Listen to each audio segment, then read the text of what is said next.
এত ঘন সাদা কুয়াশার ভিতরে তীব্র গতিতে বাইক চালিয়ে বন্ধুর একটা মাত্র ফোন কলে চলে আসলাম লোকেশন মিনকি বাজারে। এই শীতের সকালে গেট আপ সেট আপ লাগায়া সাদা পাত্রের ভিতরে খানিকটা রস আর ডান হাতে কাচের গ্লাস। যখনই আমাদের সামনে টলটলে খেজুরের রসটি কাচের গ্লাসে ঢেলে দিল।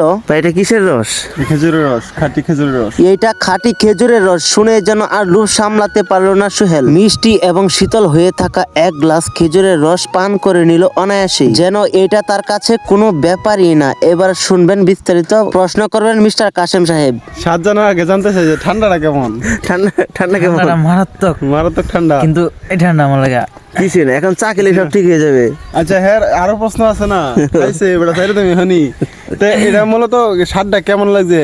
স্বাদটা কেমন? হ্যাঁ, রীতামোহন কিসের মতো? আমি তো ফার্স্ট টাইম খাইছি। ফার্স্ট টাইম মানে আর জীবনে খাওয়া হয়েছে না? না, সোহেল তো জীবনে ফার্স্ট টাইম খাইছে। তুই লাস্ট কবে গেছিলি এরকম? লাস্ট ছোটবেলা খাইছিলাম। ছোটবেলা? কত বছর বয়সে? এই তো 8-9 বছর মনে হয়। যাই আছে তো, অনেকদিন আগে খাইছিস তো, খুব সাবধানে খাইবে। এটা ঠান্ডা আছে, গিরো লাগাইস না।